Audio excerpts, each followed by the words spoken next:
Okay, thank you for coming to DFW-SCM today. Thank y'all for all y'all's patience while we're dealing with some technical difficulties.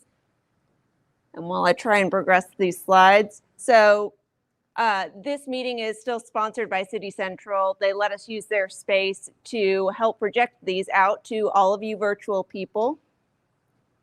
We need volunteers. So if you are interested in being one of the many people that makes DFW-SCM work, please email us at info@dfwscm.org. No experience required. We will take anybody. And if you're too busy to volunteer, you can always like our page on social, share our content, let people know that you're excited about DFW-SCM. Now for State of Search, this is our last meeting right before State of Search. Members always save more. So if you are a member, you get $50 off. The ticket cost is $147 for a virtual ticket, but one of you lucky people at the end of this meeting will get a free State of Search ticket. So you can check out our speakers and you can register today at stateofsearch.org.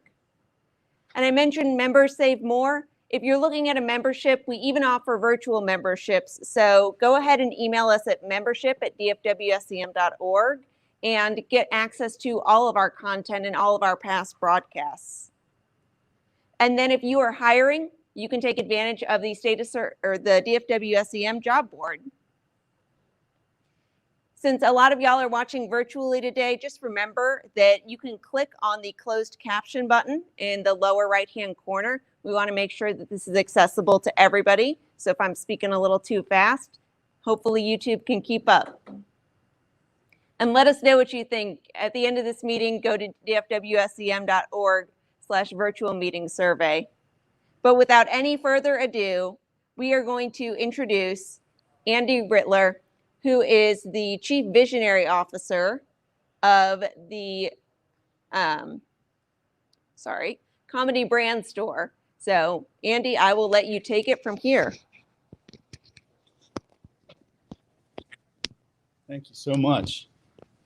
I appreciate the opportunity to stand up here for the next 4 hours and do a series of knock-knock jokes that I've written for your pleasure.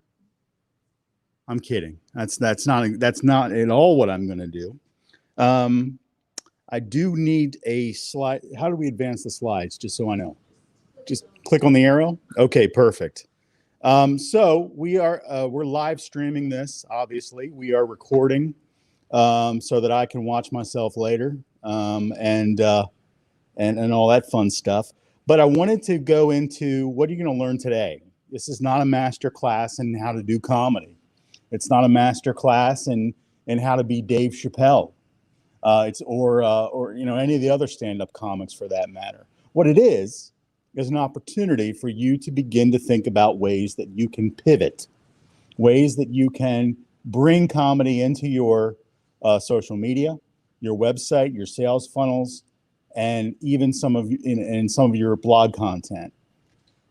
It's even a way to think differently than you have on some of the marketing that you've done in the past, whether that be developing a character, building out a character. Maybe you have clients that would be interested in some sort of a character. We all know who's the guy on TV that does the electrical stuff. Say his name or tell me out loud if you know who that is. Tell me if you've seen him on TV and you've got the jingle in your head and you know that he sings the song out loud, but he's actually one of the electricians. Milestone Electric? Does that ring a bell? Milestone Electric. No, I'm not a singer, but I played one. I did say the Holiday Inn Express. So what that does is it creates a character, creates a memorable experience for you. And that character is something that that is fun. He's happy, that kind of stuff. So that's important. So what you're going to learn today is a little bit about the secret sauce behind the Comedy Brand Store. Why did we do what we're doing? And why did we develop what we're doing? And why is it important? So I hope things are advancing the way I want them to. I am the Chief Visionary Officer. that means basically that I am the one that's in charge of helping get the new clients, developing the route that the company's going to take for the next 5 years in terms of in 6 months, 5 years, whatever that might look like. And so that's part of what my effort is behind the Comedy Brand Store. Make sure that it's my slides are working. So I've got some humorous commercials that are mandatory, I think, for anybody that's talking about comedy and infusing comedy into their brand. I want to make sure that we can hear it though in the cheap seats here. I'm hoping everybody at home can see that and can hear that. I can't see it. What's that? It says error. Unable to play the video. All right. Let's see if it will close out and go back in. Okay. Sorry. For the people at home, and the technical stuff is... There we go. Escape. Now go back into it. Okay. So one of the things that I'm trying to emphasize with these commercials is that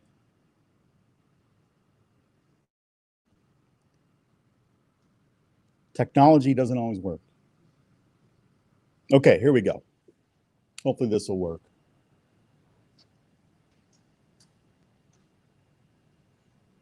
So while this is booting up and the internet and the gerbil that is on the hamster wheel in the back that is running the internet fires up and powers up, I want to talk to you a little bit about what are the things that make things funny.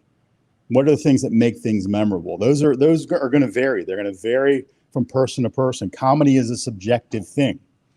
But one of the things that remains constant is that comedy is usually always memorable. And so one of the key important factors to it is making something that is memorable, using energy, using fun. These are key factors that you're going to find are going to be fundamental to when technology doesn't work. Okay, we'll skip that. I do have this online for those of you that are interested. This presentation is online and it will hopefully work better. So I'm going to move on. So one of the things that we try to do in this presentation is figure out for whom is comedy right. Not every brand is going to use comedy. Not every brand is right for comedy. But generally, there's an opportunity for most brands to use comedy in some form or fashion, whether that's subtly or whether that's overt. That's going to be a decision that brand's voice is going to have to make. That's our chief CEO, Rose. Rose is actually a stand-up comic, and she does mics several nights a week, does it all over the country. What are the limitations of comedy? Because there are limitations. There are things that you have to think about with regards to what comedy can and can't do. Comedy is not going to help you sell more business. Comedy is not going to do that necessarily for you. It is the tool by which your brand has recognition, your brand develops a memorable attribute and aspect to it, and then it creates this sticky static opportunity for primarily in your B2C realm that's going to help you be a memorable brand going forward. So Pete Havel is our Chief Cultural Officer. One of the things that I'm, as the visionary officer, one of the things that was important to me was to bring in somebody that understands culture, corporate culture and employee culture. I wanted to create a business that was dynamic, a business that rewarded innovation and creativity. We have hired some of the most creative people that I have ever seen in the business. They have done characters. They have done a number of different things across the comedy genre. And they have done things that are from create a character on up to creating. Some of them are a lot of them are on TikTok. So if you go on our website, their portfolios are on there. You can see some of the work that they've done. they're doing great stuff, funny stuff, character-based stuff, and they're doing writing that is creative, writing that is fresh, writing that is comedic and humorous. These are all things that I'm trying to encourage you to look at doing. Not everything has to be slapstick. I showed a picture of Larry Moon and Curly earlier. That's not necessarily what you're going for with your brand. So is it time for you to pivot? When is it right to pivot back? We have created the Comedy Brand Store out of an abundance of need. And that abundance of need is based upon the issue that we have been getting the crap kicked out of us for the better part of a year and a half by COVID. We have a ton of negative news on TV, radio, and other mediums, and on social media. So we need to start to bring levity to brands. We need to bring comedy. We need to bring humor. Those are so key, important, and fundamental to creating a memorable experience for our customer and client base. This is no different. Comedy, pivoting in comedy is an important aspect to making sure that we are doing this right. I'm reading some of the comments here. Ted Lasso is the best show on television. Only Murderers in the Building is now and isn't bad. So people are talking about TV shows that are really, really great. Milestone Electric, yes, you got that right. The Milestone Electric is definitely the character that people remember in this area, in the DFW area. Gosh, I like Ted Lasso. That's a good show. It's a super good show. So this is me, obviously.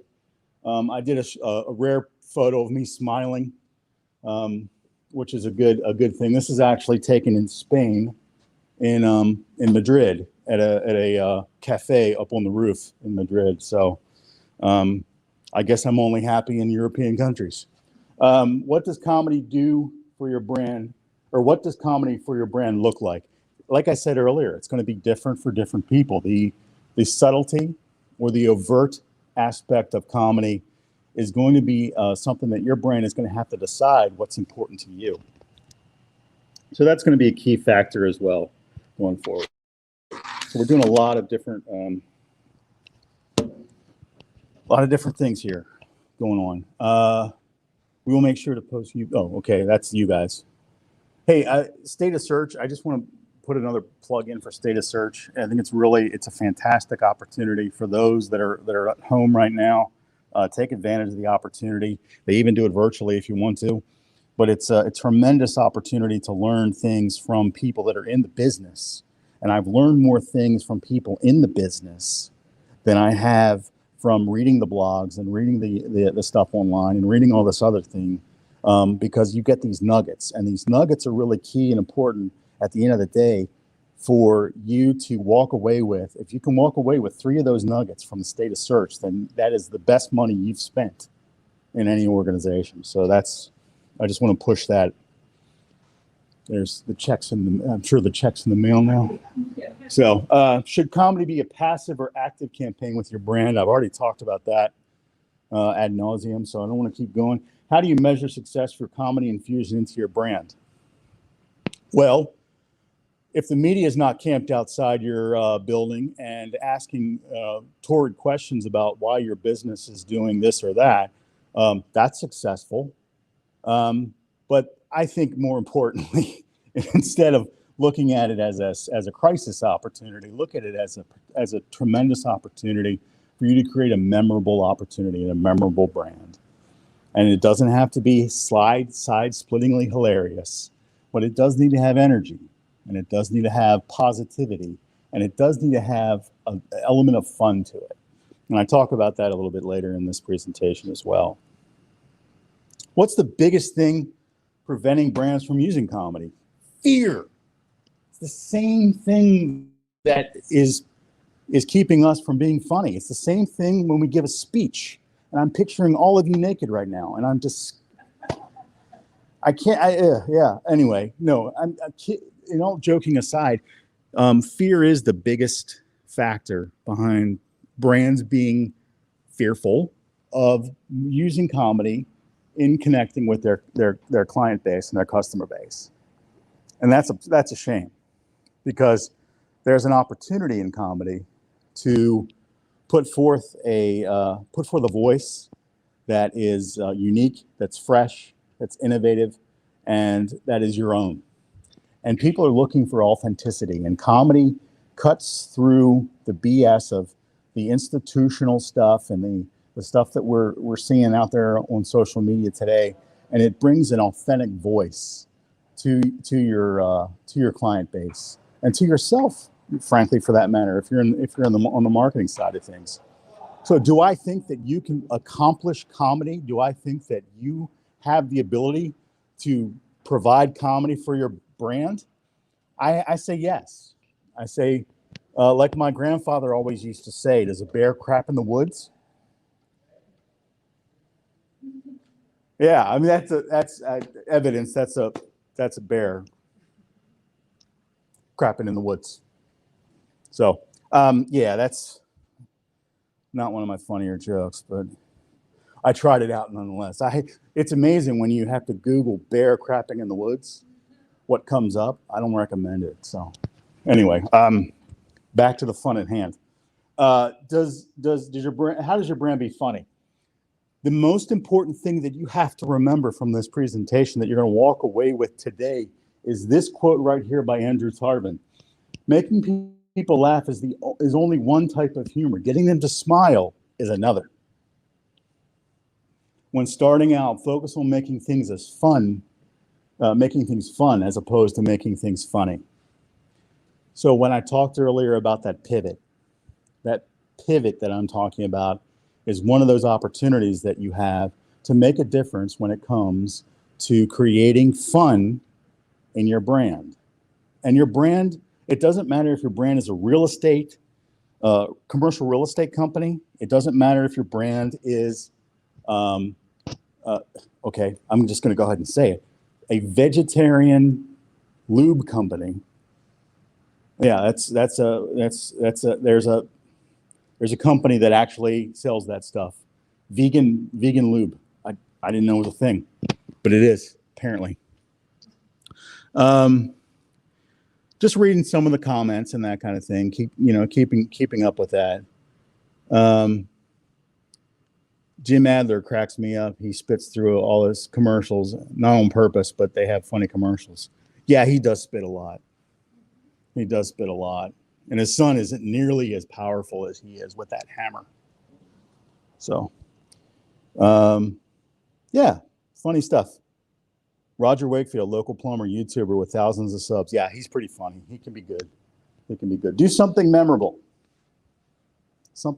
I did it earlier with the Milestone Electric guy. That was a character. It was developing a character. If you develop a character and this character carries on throughout, creating both a YouTube environment as well as a television environment, there's an opportunity there to create a crossover character that sells not only educational videos on your YouTube channel side, but also creates a commercial side that helps to push your marketing aspect a little bit further. So think about that as an opportunity. Bring the energy. Energy is important. Energy is key. That's half the battle right there with any of this is bringing the energy.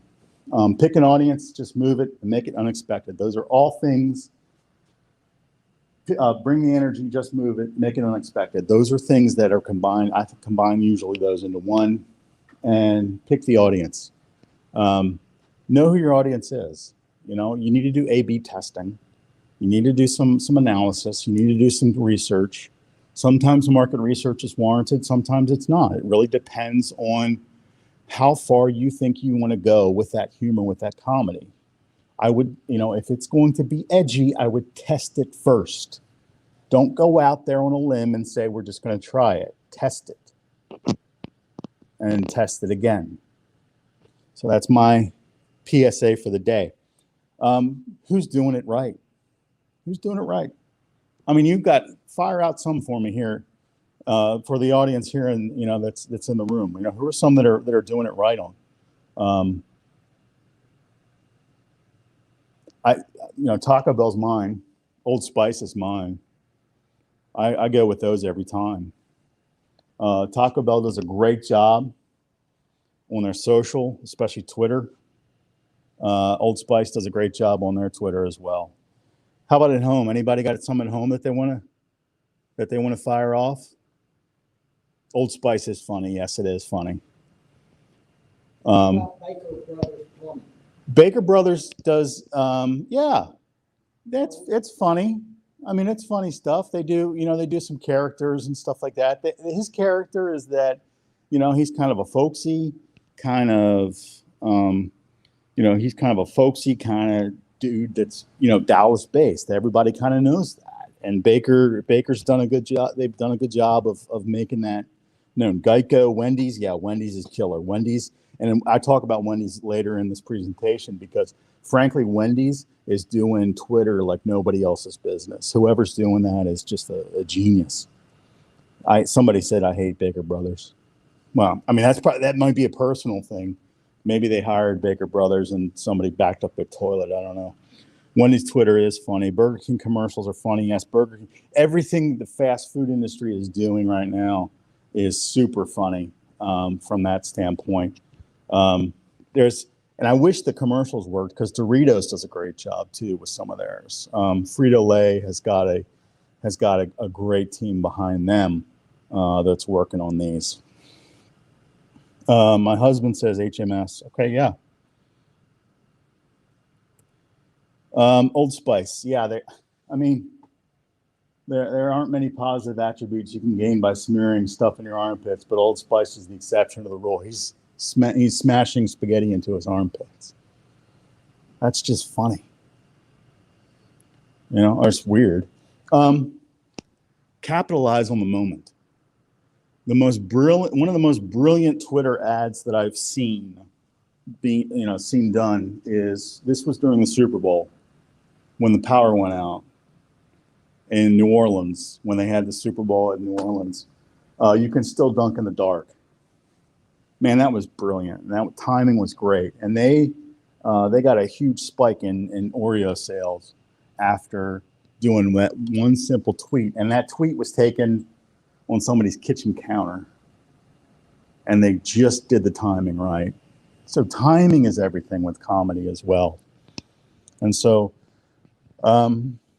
you want to be as consistent on your timing as you possibly can be. Yeah, Wendy's, they're great. How much does a Big Mac cost? Wendy's response is your dignity. That's good. That is powerful Twitter tweets. And then my last favorite one is KFC. And I talked about this. I think I did a 3-4-5 presentation. I talked about what KFC has and the reason why I have the friends list for KFC.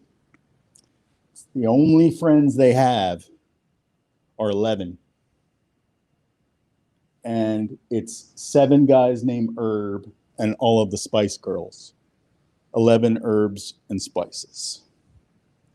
And I'm not kidding. That's the only friends list that KFC has, is all the Spice Girls and 7 guys named Herb.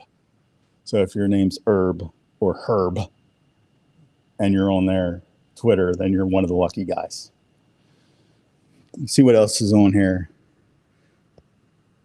Liberty Geico and Progressive regularly do funny stuff. They do. They really do. Okay, I want to talk about 2 things right now, and I want to thank one of my business development guys, who is Mark. Mark's on the website. You can see his mug on there. He's a great guy. But Mark had a great in-depth conversation with me about the value of comedy versus the cost of comedy. And so this is a really important thing to talk about. The value of comedy is incalculable. Your ability to implement a timing aspect and a humorous aspect to your brand, it has a measurable opportunity in terms of results. People still say, "Where's the beef?" And even my kids understand what where's the beef is. And they still have that. Wendy still has that tagline available for their use and their and it still gets attention. What about the cost of comedy? So there's so many different considerations and aspects. There's so many different things that you need to think about, but it doesn't have to be exhaustive. This is not an exhaustive list. You know, bringing in graphic artists, hiring SEO, viewership, you know, follow viewership movement, consider all available media to maximize exposure. These are things and tools that are in your arsenal to make sure that the comedy that's inherently inside of you, that has to be inside of you, that has to be part of the brand that you want to, the brand voice that you want to set forth.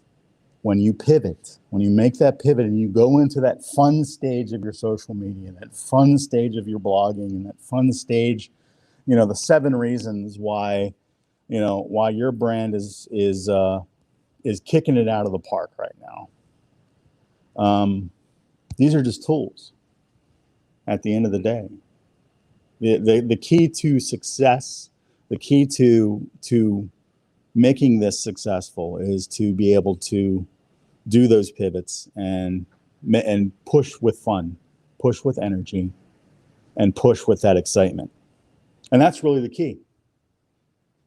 Like I said, these are just tools. Multiple skits, storylines. I talked about this. I talked about run through each battery of tests and challenges. Test your comedy. Make sure it's funny. Make sure that it's hitting on the way that you want it to hit, because that's going to be key. That's going to be key to your success.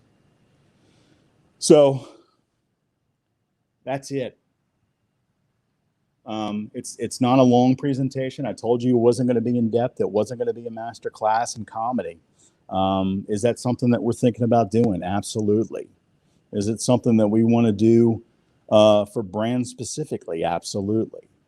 Do we want to be, you know, on a consultative basis? Do we want to be the kind of organization that you can be proud to partner with? Absolutely.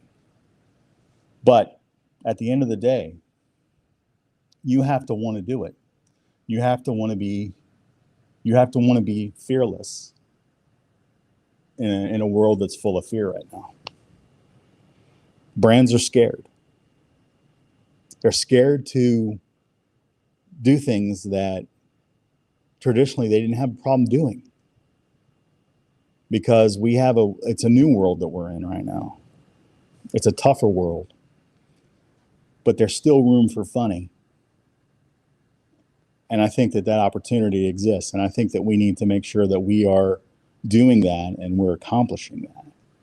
And we do that by leading with fun, leading with energy, and leading with that, you know, with that, like the fun and the energy, basically. So, yeah, people are scared of being canceled. Absolutely. I mean, that's a definite. That's one of the comments here from some of the folks at home. Thanks, Tim. Yeah, people are scared of being canceled, quite frankly. And one of the reasons the Comedy Brand Store exists is because we don't want people to feel like they can't lead with funny.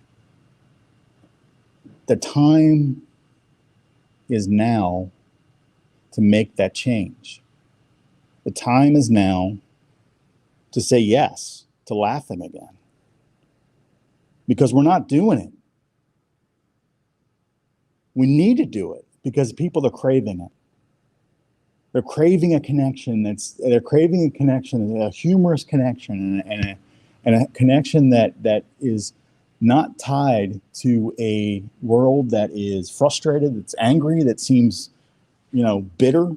That's not what people want right now. People want funny, and they want comedy, and they want humor. If you could leave us with the top 3 low-hanging fruits to get started, what are they? Absolutely. I think, and this is a question from Haley, and Haley has a great question. She actually had 2 questions. How do you personally get brands comfortable with comedy? And if you can leave us with the top 3 low-hanging fruits to get started, what are they? Okay, let me answer the first question for you. How do you personally get brands comfortable with comedy? I talked about this a couple of times. Pivoting. It's creating an environment, creating an opportunity for those brands to feel comfortable making that pivot, Haley. And that's going to be what's key to that is making sure that they understand that they don't have to be hilarious out of the gate. That's not what we're going for. When I say lead with fun, lead with energy, I mean that fun can look like different things to, it can look like a meme. It can be an Instagram meme that's tied to to your Instagram store. And if you don't have an Instagram store, call me, because that is a really important thing to have right now. Instagram is still one of the fastest growing social media platforms out there. And there's a tremendous opportunity now with the announcement of video to advance what you're doing with Instagram. Frankly, what they're trying to do is rival TikTok, and they've got a little bit better business system than TikTok does right now. Albeit TikTok is doing some amazing stuff, but Instagram is getting ready to really butt up against them on this, and I think that's going to be a key. But getting them comfortable, Haley, means helping them to pivot and do fun stuff first. Because if they've been spending a lot of time with institutional, very sterile kinds of social media, where it's been like, hey, like us now for 22% off, and click our bio for this. Yeah, if it's straight up that, and I'm not trying to bust on that, because that stuff works. People like clicking on that stuff. But what I'm saying is, if that's where they're coming from, you've got to help them to make that pivot. And that means having fun. And that means, if you have to, you hop on Canva and you take whatever you had and you jazz it up and spice it up a little bit and make it a little bit more interesting. And that's a tremendous opportunity to do that. But that pivot is going to be important. And talking about that pivot and telling them what that pivot means, that means that you don't come out of the gate with hilarity, because your audience is going to be a little bit shocked by that. They're going to be a little bit taken aback. So you have to almost introduce that with a blog post and say, our voice is going to change. Our voice is going to go in a different direction. I think that is a good way to start helping whatever brand you're working for begin that process of pivoting into comedy. The second question you had was, leave us with the top 3 low-hanging fruits to get started. What are they? Brainstorming, doing brainstorming ideas, and research. Those are the 2 most important things that you can do. Brainstorm the type of the message that you want to get across, and then brainstorm that message with brands that are doing that. Ask around, ask everybody, talk to everybody, get the conversation going about what people think is funny, what people think is fun, what people think is interesting. Bring in upper management and let them talk about what they think is funny. It's time that upper management start having these conversations about levity and humor and fun in work, because that is probably one of the most important things to building the culture that I had talked about with Pete so long ago for this company. And that is that we want to make it lighthearted. We want to make it something fun. We want to make it, this brain trust of individuals that know what they want out of life and go after that. So I think that's 2 of the issues, those low-hanging fruit, and that is the research and how that research looks, but build it out like a web. So if you're going to start in the center, if your message is in the center, you're going to do the basic message web, and you're going to build that out. And you're going to take those things that you're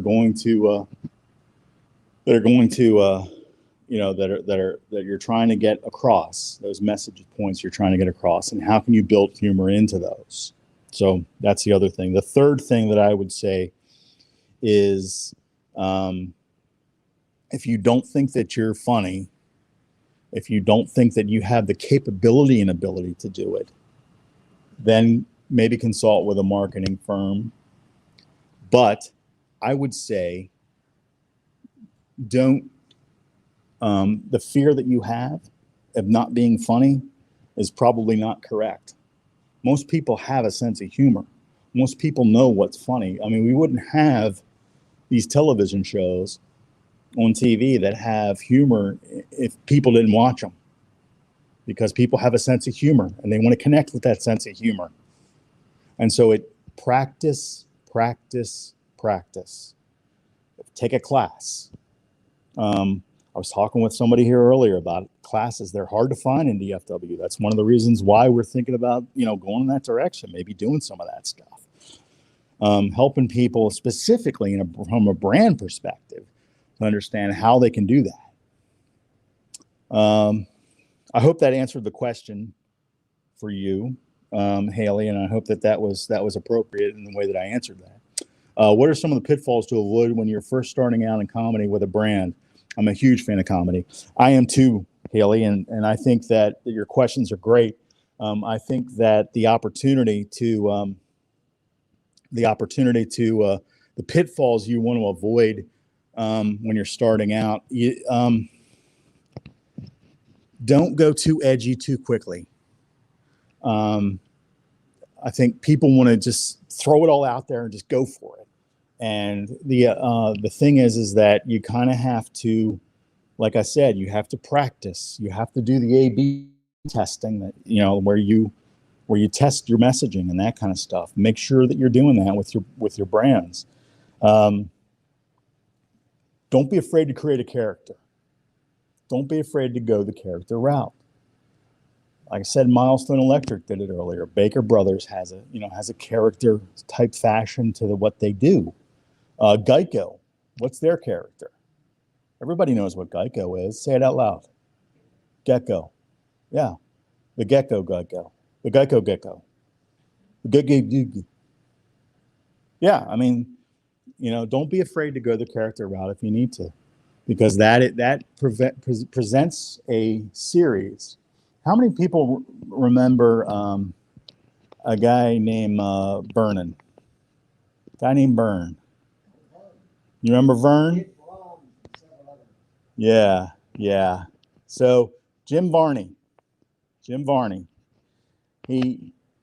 had an imaginary friend that he spoke to named Vern, and he would talk to Vern, and he was a goofy character. He sold Mazdas and Datsuns and Brahms ice cream and all kinds of other stuff.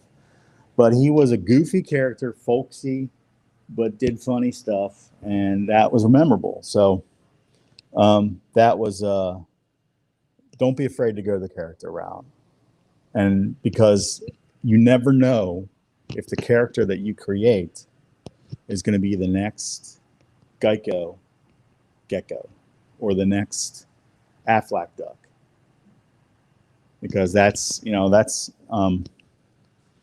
route you need to go. I want to be a stand-up comic, but I prefer sitting down. Everybody needs a rim shot. Who's your favorite comedian, dead or alive? Okay, Haley, great question. Haley's asking a great question. Sorry. I mean, everybody else needs to wake up and ask me some questions. I'm here. I can be here till 10 o'clock. Tip your waitress. No, my favorite comedian, hands down, and I think that Don Rickles is without a doubt my favorite comedian of all time, and I really say that. I say that with conviction, because Rickles was a guy. Yeah, I mean Ernest, Rich. Ernest was the guy, and then Vern was the guy he's talked to. You know what I mean, Vern? But yeah, Rickles had a way of being so versatile. He could do a roast, and then he could pivot to just telling a joke, and then he made you feel good about talking about his mom, who was a hilarious woman in and of herself, if you've ever watched Carson and some of these other guys. But yeah, Rickles is my favorite. Always will be. And so one area I've always felt as a potential landmine is know your audience. If you create humor that is too edgy, too dark, too intelligent, or too dumb, it's a landmine. Absolutely. and that is MM, and I think that's one of my teammates, and he's I think it's him, might be him, but yeah, spot on. I mean, you know, if you get too heady inside your own head with your comedy, and you I think, and Haley, this is another answer to your question, and I'm going to add a fourth to it because I think it's important to know that if you are going to go into comedy where you have a pride in authorship, you're going to get burnt so quickly that it's going to make your head spin, because you cannot have pride in authorship when you're going for, well, yeah, Mark, awesome. Thank you. Thanks for being here. You can't have pride in authorship when you're doing comedy, because that is like a fatal flaw for anybody if they have pride in authorship, because you've got to be able to be funny anyway. You kind of have to be self-deprecating. You gotta have to have a self-depreciation aspect to you, and if you don't have that, don't get into comedy. Don't get into comedy. But if you have that ability to laugh at yourself, and you don't take yourself too seriously, and you don't take what others say about your comedy too seriously, you can be wildly successful in doing this. Because then you'll be open and susceptible to the ideas that others have when it comes to making something polished, perfected, and totally hilarious. So Rodney Dangerfield. Yeah, Dangerfield was a great one. Randy Myers said that. That was a good one. That's a great point. When you're trying to reach the masses, you have to be funny across many types of people. That's correct. Especially if you're a brand, your audience is an unknown quantity, and so your ability to be funny has to be a little more generic. So you're getting inside of your head, being specific, dark comedy, intellectual comedy, things like that. It's a tough.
Back in.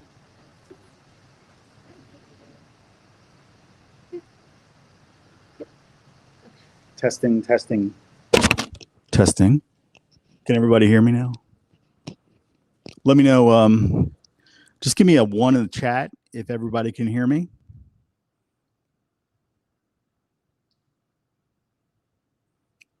Can you type in a 1 in the chat for me?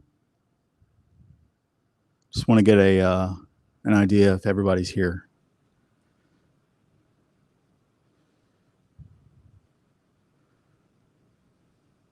Okay, I'm getting ones. We're good.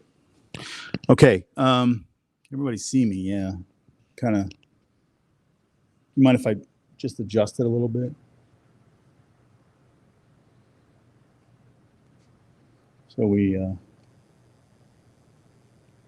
move it up. I'm a little taller than everybody else. Yeah, kind of move it back a little. There we go. Perfect. Okay, thank you. 1, and we got ones coming up. F. All right.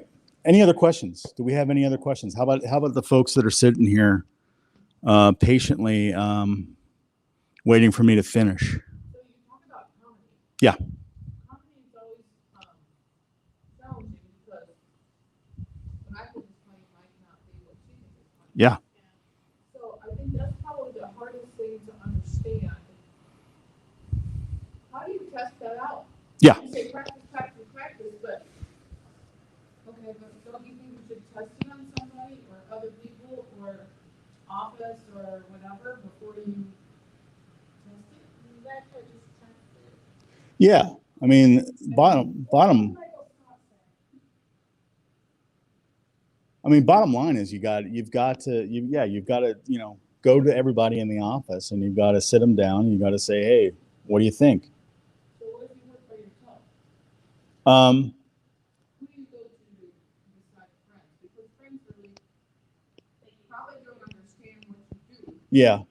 So how do you, there's a lot of people now who are working virtually. Yes. And they're working by themselves and they're trying to figure out the comedy thing and is this funny? It might be funny to them.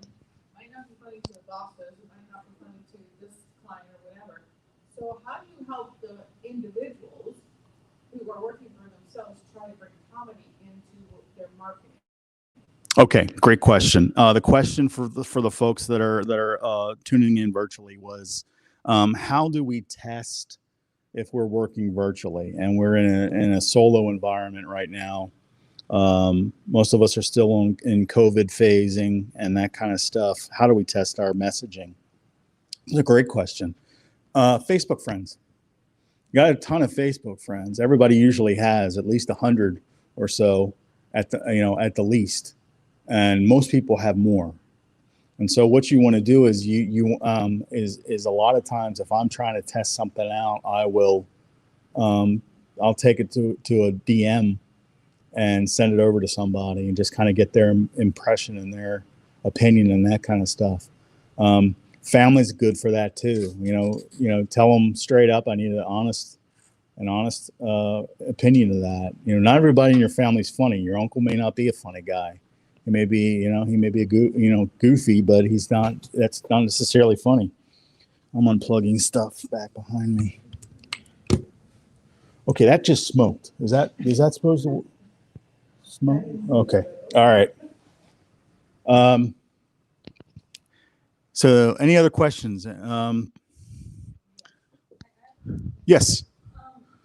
Just if you have any comments, you were saying about some people can be too intellectual, it's not funny to others. Who was the guy from Saturday Night Live that they had to do the football commentary and no one liked him? Because he made all those references to things that he knew nothing about. Oh, who's the guy that made the football comment? Her question was, the question was, who was the guy from Saturday Night Live?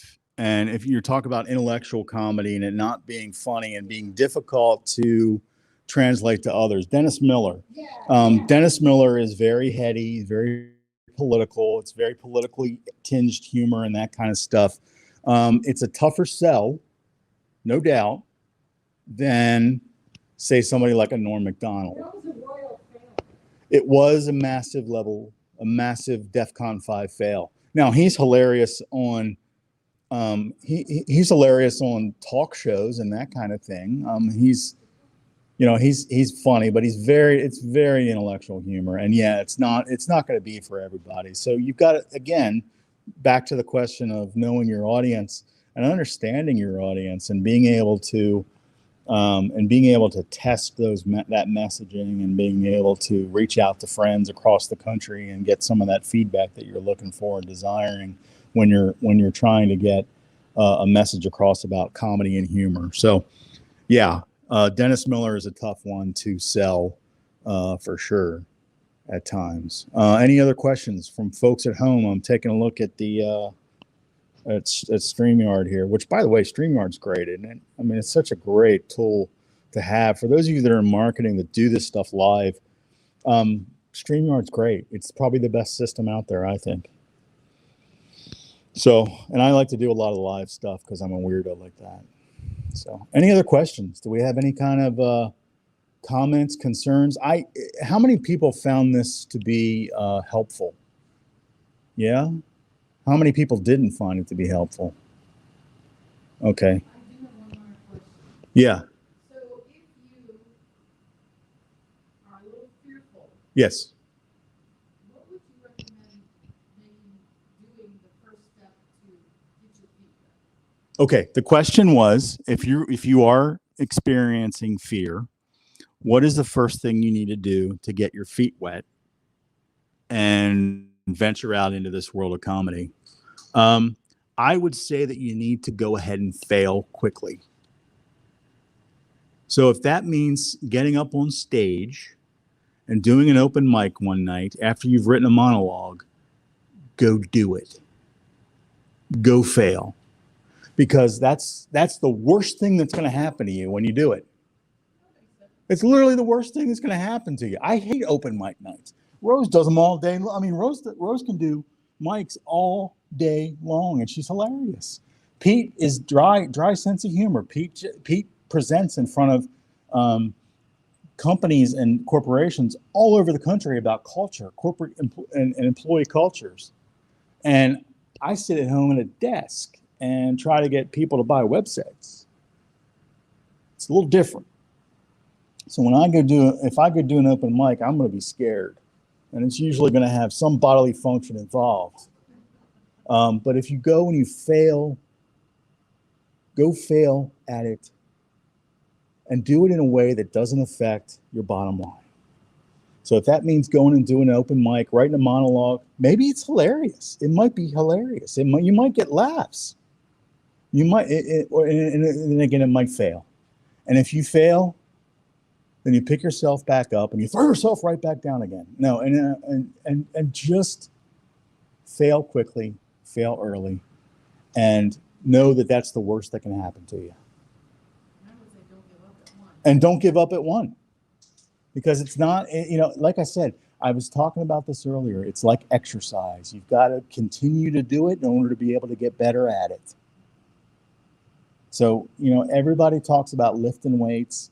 On the first time I did powerlifting in college, and, I was a weakling when I first started doing it, but then I got really good at it, and I got really good at my form, and my form was the most important thing. And they tell you every time when you lift weights, form is the most important thing.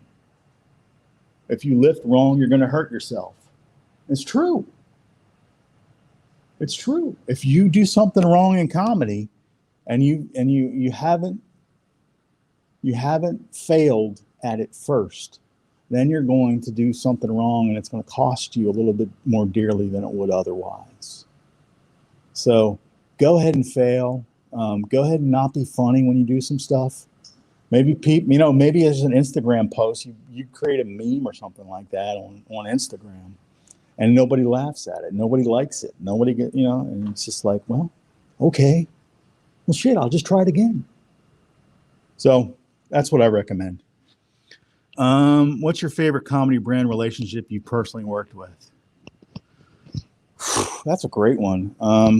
That's a tough one too. I would say I had a service company, an auto repair service company, and the guy was funny without realizing he was funny.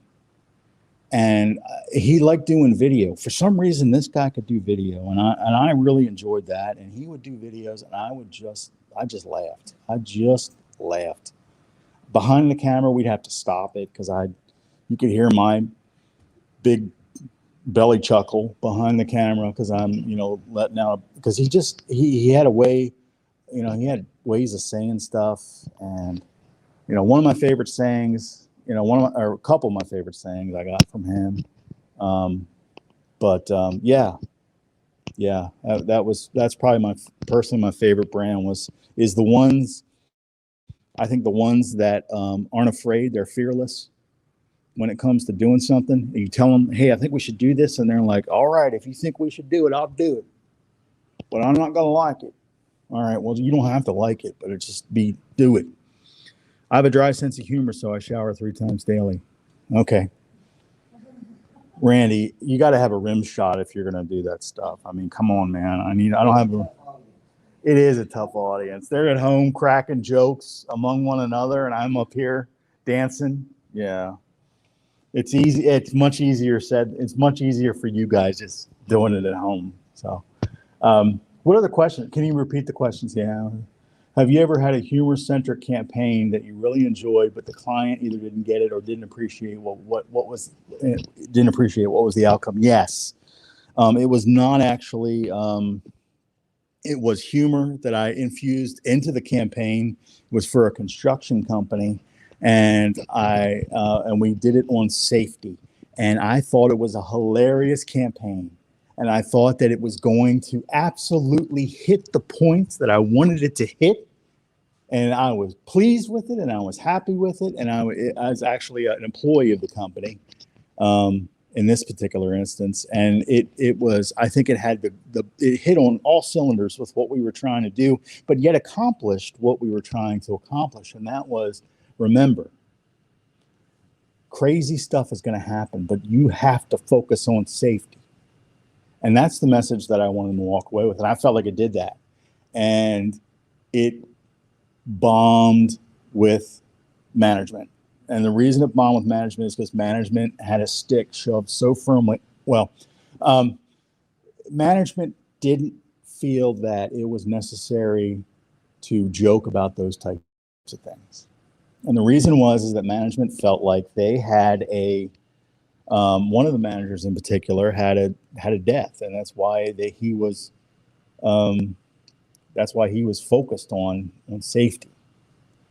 But you have to remember that, again, what we're attempting to do and what we're trying to do is create a memorable experience for the viewer, a memorable experience for the listener, and at the end of the day, still get our message across in a way that's memorable to them, in a way that's meaningful, and they walk away with it feeling better about the message and knowing what that message is at the end of the day. I think that accomplished everything, but they were not in agreement. So yes, I've had that. The way that it was handled was we went back to the drawing board and we redid it, and it was very sterile and very mundane and very run of the mill, and it's not even used. I feel like if we had done what we wanted to do, it would still be used today. It would still be material that would transcend across a timeline, because humor transcends across many timelines from that standpoint. So, I have a question. yeah. When you work with clients, do you kind of only work with clients that have a sense of humor? Because, like what you were just illustrating, you had something that was good, but because they maybe didn't have a sense of humor, didn't think it was funny, they don't get it. So, Mm-hmm. No, you can absolutely work with a client that doesn't have a sense of humor. how does that go?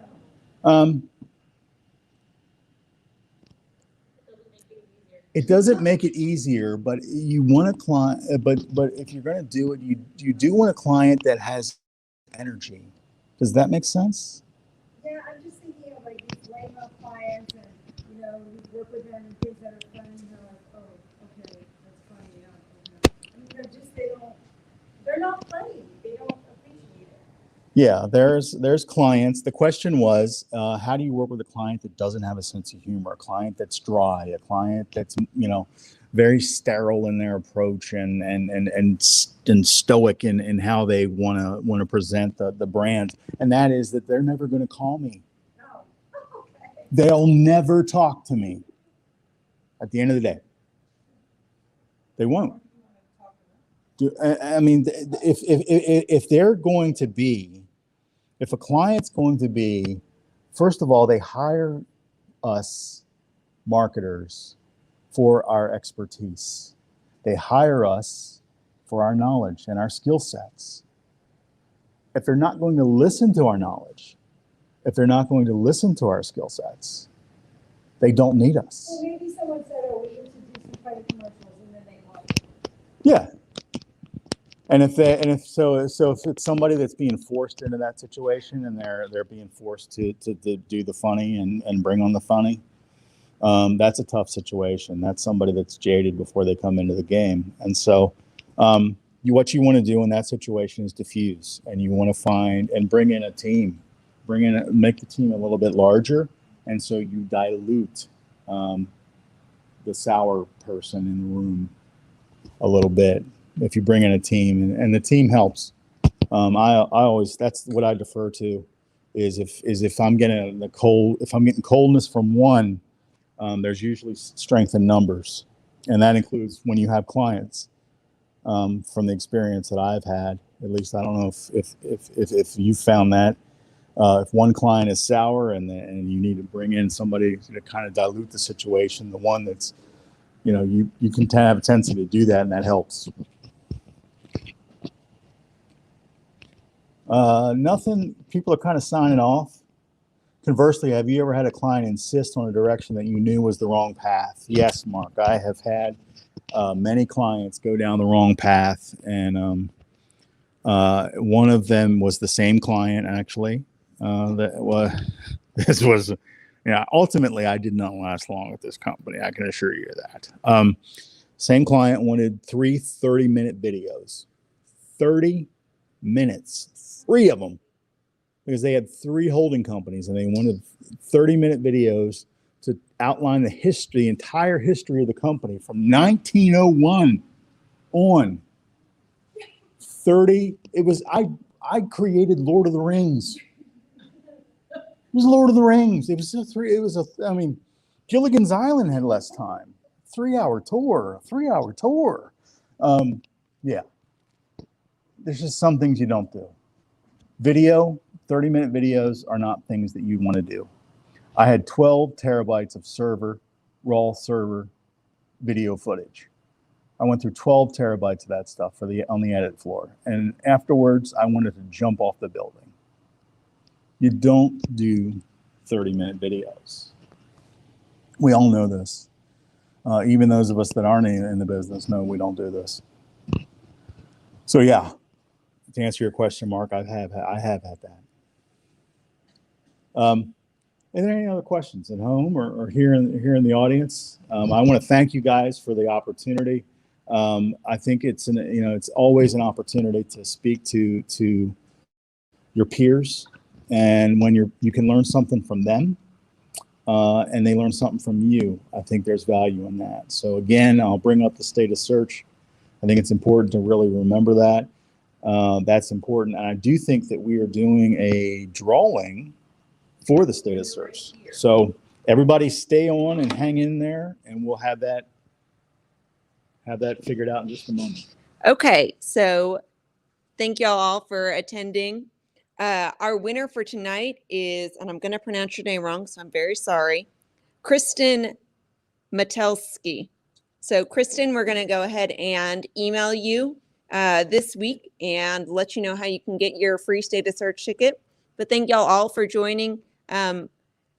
Like Andrew said earlier today, if you even just get 3 nuggets of knowledge from state of search, well worth the cost of a ticket, and members save $50 off. So we hope to see you there. If y'all have any questions about the event, then please email us at sos@dfwsem.org. It's not that you need help, it stands for state of search. But y'all have a good night.